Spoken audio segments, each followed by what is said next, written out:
Indonesia menghabiskan 5,9 triliun buat bikin eKTP. Ada chipnya, ada biometriknya. Tapi fungsinya apa sampai hari ini? Di fotokopi. Sementara Malaysia pakai kartu yang sama, namanya MyCard, tapi buat ngatur subsidi BBM. Rakyat Malaysia tinggal tap MyCard di pom bensin. Sistemnya langsung cek identitas, ngecek kuotanya, dan kasih harga subsidinya otomatis. Saya dulu merantau ke Malaysia tahun 2007 sampai 2009. Gus Kozin belakangan daripada saya, 2010 kali ya. Mas Wamen mungkin lebih dulu merantau daripada saya ke Australia. Itu zaman saya dulu. Kenapa saya gambarkan Malaysia ini kan dekat sama kita dan negaranya 10 tahun merdeka belakangan daripada kita. Dulu tahun 2007 berarti 20 tahun yang lalu, hampir 20 tahun yang lalu. Itu penduduk Malaysia hanya cukup mengingat IC number-nya. Jadi kalau dia pergi mau tukar tambah mobil, itu yang ditanya IC number sama dealernya. IC number you berapa? Dan IC number-nya relatif bisa diingat. Ditulis, dicek, oh benar, kelihatan wajahnya, kemudian dilakukan verifikasi. Waktu itu dengan sidik jari. Dia ketahuan tuh, apakah dia layak atau tidak untuk kemudian tukar tambah mobil. Udah bayar pajak atau belum, kemampuan keuangannya ada apa enggak untuk dia tukar tambah. Saya waktu itu jujur sangat menganggap itu sesuatu yang mewah dan istimewa. Nah 20 tahun berikutnya kita masih seperti ini, mungkin mereka sudah beranjak jauh lebih maju. Assalamualaikum warahmatullahi wabarakatuh. Apa kabar sobat Abang Ahmed Official? Semoga sehat selalu sobatku.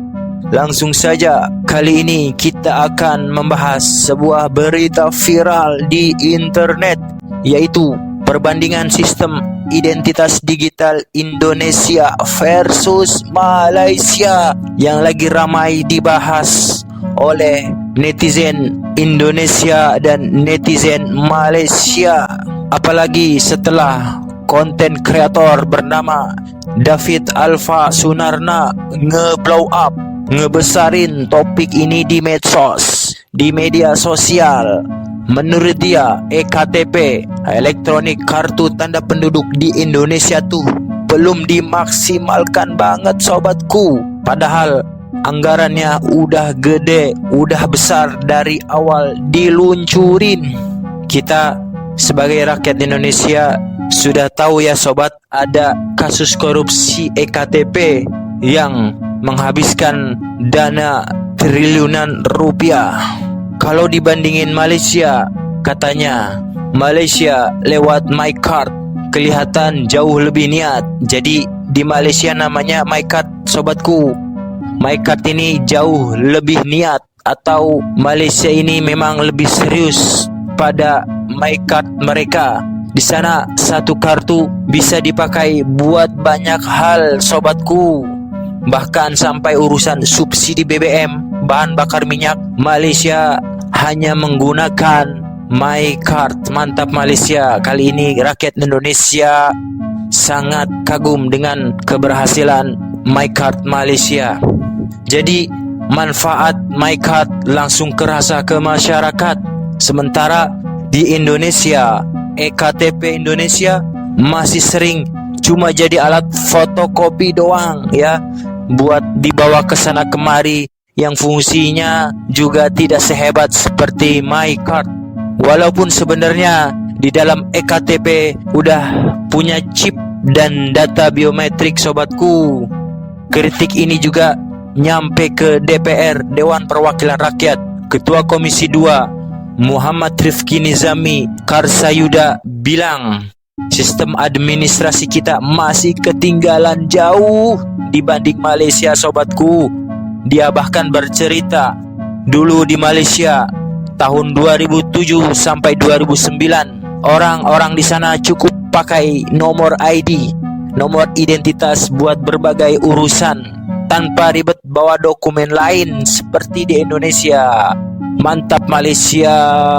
Tapi menurut pakar keamanan cyber Indonesia Alphonse Tanujaya, ngebandingin Indonesia sama Malaysia itu nggak bisa sesimpel itu, nggak bisa sesederhana itu, sobatku, katanya ya. Ya iyalah, orang pejabat Indonesia nggak niat, nggak serius pada proyek EKTP ya. Katanya lagi, kalau Malaysia bisa, Indonesia belum bisa sekarang. Hore, Indonesia belum bisa, sobatku. Kenapa? Kata dia, karena skala Indonesia jauh lebih gede. Penduduk Indonesia sekitar 8 kali Malaysia dan kompleksitasnya bisa 10 kali lipat, sobatku. Belum lagi faktor geografis Indonesia. Kita negara kepulauan, bukan satu daratan seperti Malaysia.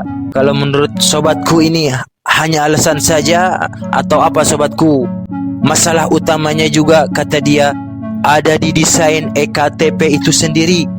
Chip di EKTP ternyata cuma buat nyimpen data biometrik statis, bukan buat transaksi atau verifikasi digital. Jadi nggak ada nih fitur seperti digital signature atau sistem keamanan canggih buat autentikasi, sobatku. Belum lagi masalah teknis lain. Pertama, chip di EKTP beda-beda vendor, jadi nggak standar. Kedua, nggak ada SDK, Software Development Kit, atau alat bantu aplikasi pengembangan yang universal buat developer. Ketiga, alat pembaca chip nggak merata dan sering nggak optimal. Keempat, nggak ada sistem beacon real time buat validasi ke database pusat SIAK, SIAK, Sistem Informasi Administrasi Kependudukan. Bandingin sama Malaysia, katanya.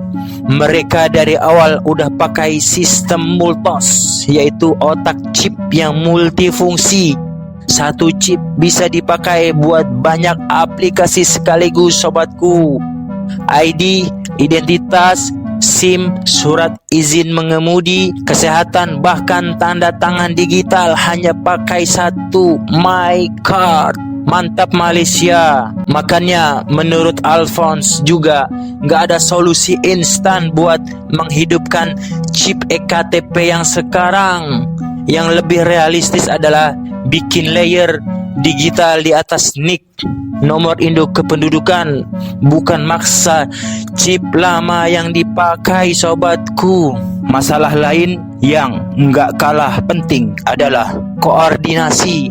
Di Indonesia, tiap lembaga jalan sendiri-sendiri, sobatku. OJK, Otoritas Jasa Keuangan, BI, Bank Indonesia, BPJS, Badan Penyelenggara Jaminan Sosial, Kominfo, Kementerian Komunikasi dan Informasi, semuanya punya sistem masing-masing, sobatku. Bukannya terintegrasi, malah jadi silo data, yaitu data terkotak-kotak.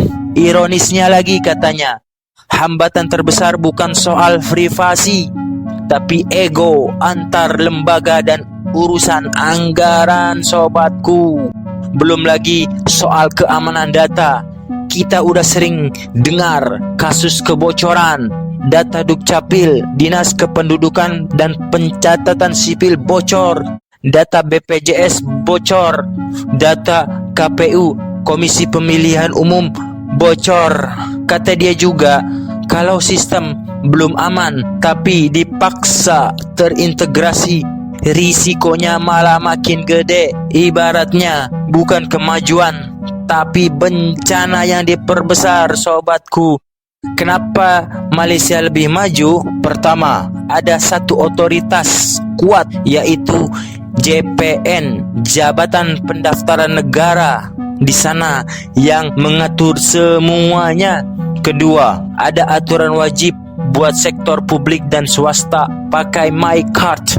Ketiga, infrastruktur keamanan PKI, Public Key Infrastruktur, dibangun dari awal. Keempat, SDM, sumber daya manusia digital mereka lebih siap. Sementara di Indonesia, standar belum seragam. Contohnya di perbankan ada yang verifikasi NIK, NIK real time, ada yang masih manual, ada juga yang lewat pihak ketiga tanpa standar jelas. Solusi yang ditawarin Pak Alphonse adalah: 1. Wajibin standar API (Application Programming Interface) atau penghubung antar aplikasi yang sama buat semua. Kedua, bikin IKD (Identitas Kependudukan Digital) yang beneran kepake. Ketiga, pakai chip baru yang lebih canggih ke depannya tanpa harus ganti masal sobatku. Yang keempat, bentuk komite khusus lintas lembaga dengan kekuatan hukum kuat sobatku. Kelima, lakukan audit keamanan besar-besaran. Intinya kata dia, ini bukan soal siapa lebih hebat, tapi soal gimana Indonesia bisa bangun sistem yang benar dari fondasinya. Dan satu hal yang paling nusuk ya, yang bikin hati miris sobatku, masalah kita bukan kurang sistem, tapi terlalu banyak sistem yang gak nyambung satu sama lain. Ujung-ujungnya duit rupiah triliunan habis tiap tahun cuma buat ngurus data yang harusnya bisa disatuin. Gimana komentar sobatku tentang EKTP dibandingkan dengan MyCard Malaysia? Tinggalkan komentar sobatku di kolom komentar. Jangan lupa like jika kamu suka dan subscribe. Terima kasih. Wassalamualaikum warahmatullahi wabarakatuh.